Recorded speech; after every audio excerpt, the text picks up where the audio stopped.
So in this segment, we're going to be talking about Rishi Sunak vowing to ditch EU laws holding Britain back. Big Bang 2.0. I've been hearing about this for a while. Let's be honest now. I've been hearing about this for 2 years? I'm going to say.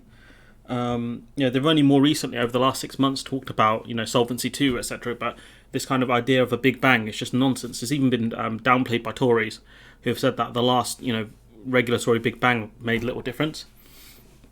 So Sunak brandished his Brexiteer credentials, promising a bonfire of EU laws getting in the way of British businesses to trigger a new Big Bang. And apart from Solvency 2 and putting sparkling wine in plastic bottles, they haven't come up with much in terms of specifics.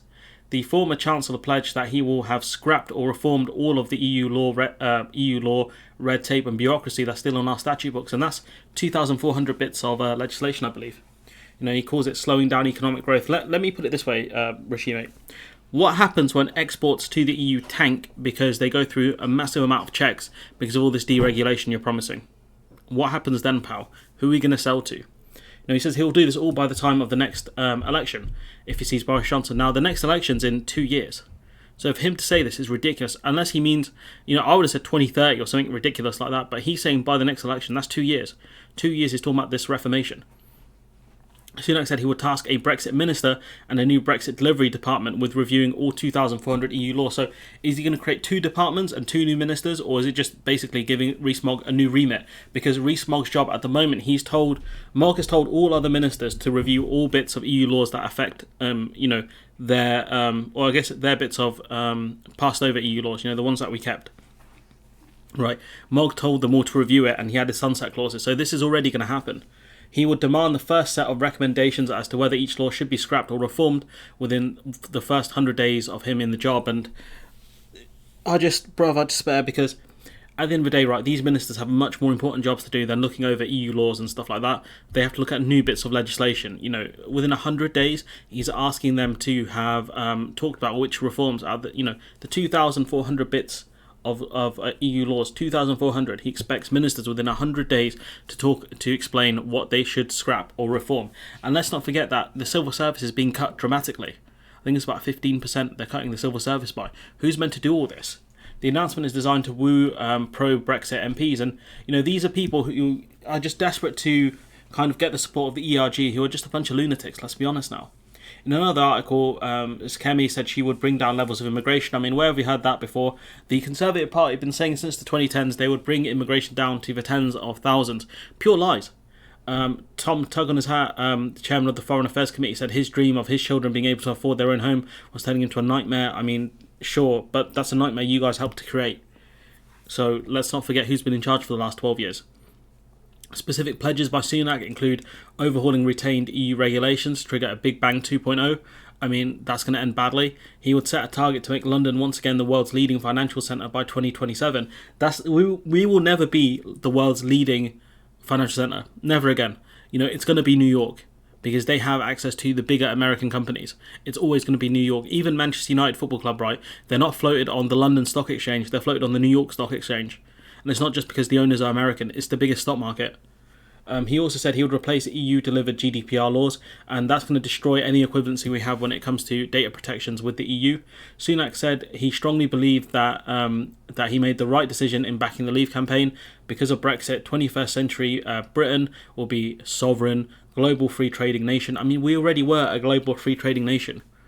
And with the EU, we had much more and much better trade deals with other countries. We had to kind of lower the Japan deal. We had to make changes to the Ukraine deal now because it had EU provisions in it when we're intending to deregulate. And the EU New Zealand deal is apparently way better than the UK New Zealand deal. So it's just ridiculous. It goes with full control over its laws, but at the end of the day, we're going to have to conform to our largest trading partners, because otherwise we won't be able to sell to them. Our largest trading partners being the Americans and in the EU. And it's easier to have higher standards and export than lower standards and try to export. It's very difficult to have lower standards and trying to export to another country because you've got lots of checks in the way. He says, while we got Brexit done, however, there's so much more to do to capitalise on the freedoms it gave us and to ditch the mass of thousands of unnecessary EU laws and regulations holding us back. And it's just frustrating because they don't actually offer specifics. He says we need to remove power from the faceless regulators. Again, the regulators aren't faceless. You can Google them. We've already spoken about the guy who is in charge of the Prudential Regulatory Authority. He says, I would demand results from the civil service and governments. Have you not demanded results from the civil service and government since you've been Chancellor of the Exchequer? Really? Have you let them get away with whatever they wanted to do? I don't think so. He goes, my Brexit minister producing an annual report on the progress towards delivering our growth opportunities when, Rees-Mogg already promised us a website that would be updated quarterly. So your report would be rubbish compared to what Mogg has promised already. Sunak pledged radical reform to the EU Solvency II insurance programme to help investors and insurers put money into assets like infrastructure that stimulate growth and will reap long-term rewards. And I've already spoken about the issues with this. That money could go abroad, that money could go to shareholders, and if the investments go wrong, if the insurance companies don't have enough money to pay out when they have to, what happens? They're going to go to the taxpayer, they're going to go to the Exchequer, the Prime Minister, and say, unless you bail us out, all of these pensioners lose their savings. And what happens then? 2008 all over again. He says, ultimately the best way to get the cost of living under control is to grow the economy by increasing productivity, and through deregulation you're not going to increase productivity. The only ways you're going to increase productivity is by getting more people into the workforce. But wait, we have the lowest unemployment there is, or lowest unemployment on record levels in Britain. So what does that mean? We have to open up our immigration rules in order to allow more people into the country, because we need more people to fill up the jobs we have. There's a bit more I wanted to talk about, which is in this article, which covers roughly most of the same stuff as before, but there's a few other bits in here. He goes, back in 2016 he argued for free ports, even though we had free ports as members of the EU. He wants to build 8 free ports, which again David Cameron closed some of those because they're linked to crime, and I thought the Tories were tough on crime. He says, my ambition is that the UK should become by far the richest country in Europe within the next 15 years. Again, how are you going to beat France and Germany? We were 6th, right? I think we were above France, now we're below France. How are we going to beat France and Germany? Can you tell us, please? I'm all ears, pal. He goes, the EU's Byzantine rules, which, okay, some weird reference, are preventing British tech companies from innovating and public services from sharing data to prevent crime. I'm assuming he's talking about GDPR rules. There's a reason why there needs to be a separation. It's because otherwise big tech companies will just exploit our data when it comes to from the healthcare service and sell that on. They'll sell it to pharmaceuticals and other companies. So this point here he makes is ridiculous. As third, I would ensure that we can speed up the clinical trials approval processes for medicines. And he says it's still complicated and slowed down by EU red tape, yet the EU have approved more medication than we have. Since Brexit. So how does that make sense? How can the EU, with quote more complicated red tape, be quicker at authorising medicines than our regulatory agency?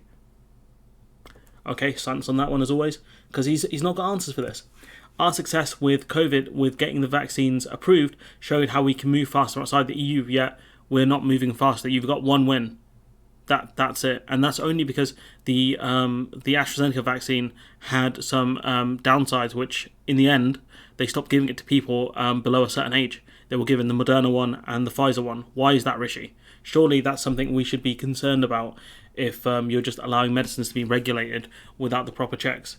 He says we must seize the opportunities that Brexit gave us. Again, what you've been doing for the last 2 years. In my government, our number one priority will be creating the fastest economic growth, and again, you might create some economic growth. It will be less than if we were in the EU, but when it won't be sustainable. That's the main problem. They're talking about freeing up potentially up to £90 billion, right, from the insurance companies. Okay, £90 billion. Then the insurance companies want to free up 90% of the funds they have to keep in liquid assets. Okay, what happens when all that money runs out? What happens when the investments go wrong? What happens then? How much is that going to cost the economy to bail them out? Especially when EU investors won't be able to, kind of invest, I think, as much in Britain. I'm sure McGuinness is looking at this, because at the end of the day, if they do investments in the UK and things go poof, that's a lot of EU investors out of pocket, and potentially a lot of EU investors that might need bailouts from their their own governments, because the UK made silly decisions. But anyways, I'm going to leave it there. Let me know what you think in the comments below. This is Dishy Rishi's main piece here. I think he's going to be on the ballot for the last 2. It's going to be him and probably Penny Mordaunt. No, I think probably Liz Truss. I'm going to say Liz Truss. Anyways, let me know what you think in the comments below. Like, comment, share, subscribe. Support the channel on Patreon if you can. And hopefully I'll see you in the next one.